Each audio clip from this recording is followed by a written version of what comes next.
Welcome back to Fourth World Quick Takes with me and my co-host Nicholas Aberly. This is a show where we answer two questions for this little talk, and we try to hit the most hard-hitting topics of the week. All Sweet. right. What up, y'all? So Nick, this one's a little bit a personal question. How do you feel about being half Native, half white? Because we know we grew up together. I know you kind of had little struggles with it, like through school and everything. Yeah. I just want to see what's your take on it? Just want to let the world know I'm the best of both worlds. I mean, yeah, growing up with it, bro, it really honestly felt like, you know, there were some people that really felt like, I guess you could say, I wasn't accepted in Yeah. either or party because I had other bloodline in me. Yeah. Like, I guess you could say, like, when I was hanging out with, like, native people, they were like, oh, you're half white. And then, like, they would lose this, like, respect for me instantly. Same with, like, white people, when I was hanging out with white people, they're like, oh, you're native? Oh, okay. You go hang out with them. So I kind of felt myself, like, into, like, the middle avenue, I guess you could say, between both parties. Yeah. But then like I found people like you and then the other homies that just didn't care, that I was half white or half native. So you feel like it made it harder for you to make friends through school and connect with people? Yeah, definitely. There's like a lot of ridicule from like our native people too. Yeah. Like just because you say you're half white, like when you introduce your clans, I would say like Shihinishla, Bilagana Bashichin, Ashe Ada Shiche, Ado Bilagana Ada Chanela. Having those two, like when you say immediately once you say Bilagana, you see on the native people's face like, oh yeah, okay, cool. Yeah. But it's definitely, kind of been a little rough in school, but as you grow older, people look past those things. So Yeah. So I know Nick kind of struggled with it, just being for me, I didn't really care because we played basketball together, so yeah, that didn't really matter. Like on basketball court, you're just trying to win games, and me and Nick were always one of the better players of our teams. And for me, it's all I wanted to do was win. Like if you know me, I hate losing, and my yeah. competitiveness comes out. Even when we play games, my competitiveness comes out, and I just want to win. And for me, that didn't matter to me. We were just little kids, probably when we met, second, first grades, whatever. Yeah, definitely. Like Yeah. when I grew up, my family, they always taught me to always be respectful of other cultures, other people, and where they come from, and all that. So I always look past that. Wherever I always look past everything. I only judge person by their character. Everything Yeah. they do. So And so we're today that we're super close friends, and you're half. And I feel like there's not a lot of full Navajos out there nowadays. It's really a rarity to find full bloodeds. yeah.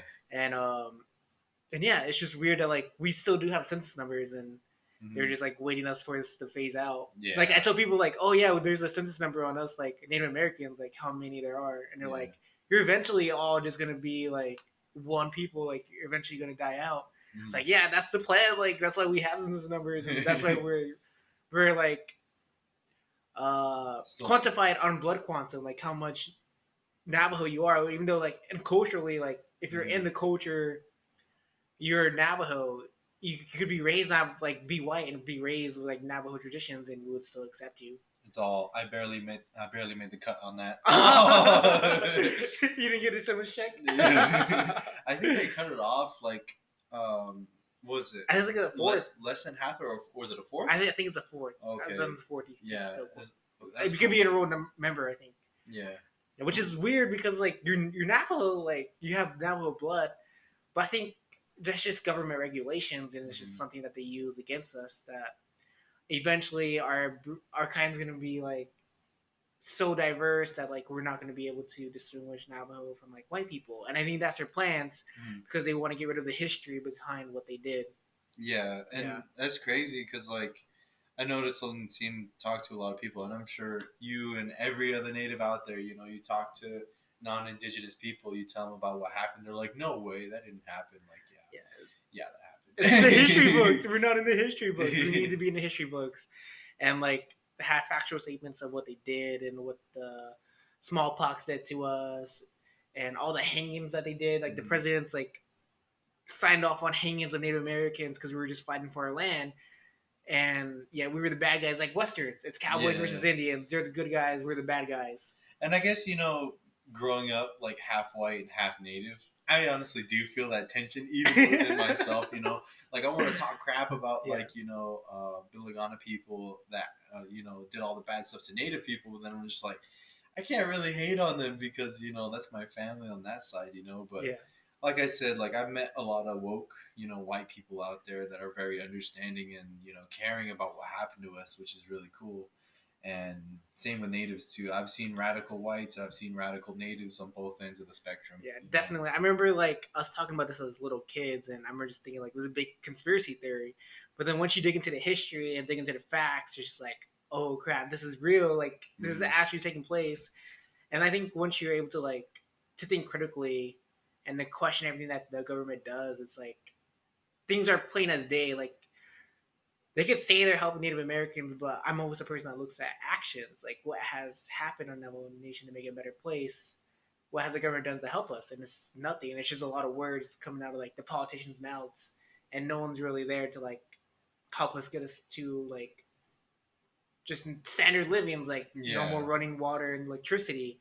It's just a lot of talk and not a lot of doing Hmm. by everybody. Yeah, that's why like I'm really interested in this Biden campaign that's Yeah. going to be coming up. Like he says he's going to help us out. He says he's going to do anything, but let's wait and see what he actually does. Yeah. Okay. So next topic, we'll get into right quickly, is GameStop's new billionaire investor pushes for digital sales, fewer stores.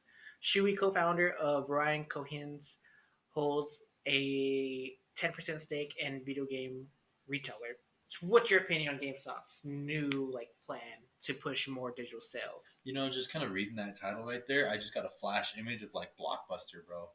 Yeah, yeah, yeah, Yeah, yeah. kind of like what happened with Blockbuster, man. Like Blockbuster, for all you youngins out there, was a place where you used to go to get like movie rentals and video games back in the day. Yeah. Before they had like Netflix, YouTube, or anything like that. If you wanted to watch a movie, you had to go to Blockbuster and rent a movie out.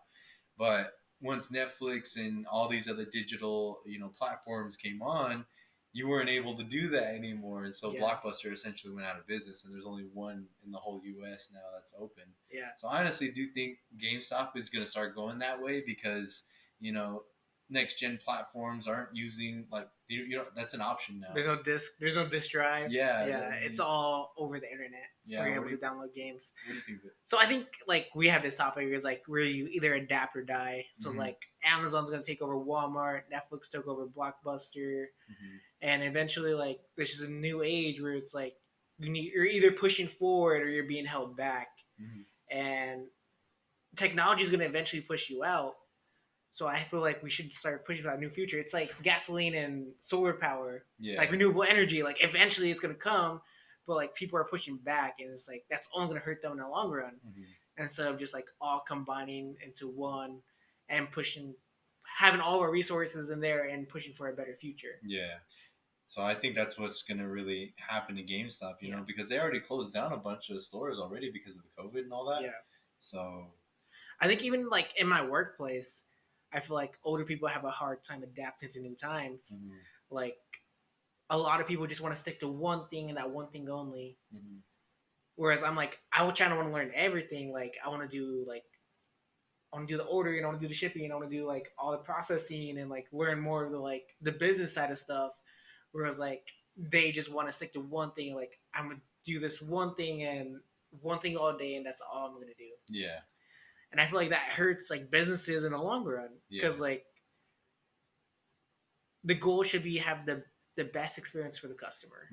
Yeah, definitely. Customer service is the number one thing. You make a customer happy, they'll always come back. So that'll end today's episode. Thank you for listening. Please like and subscribe. This is just our 2-minute episode or 2-question series that we try to hit the hard question.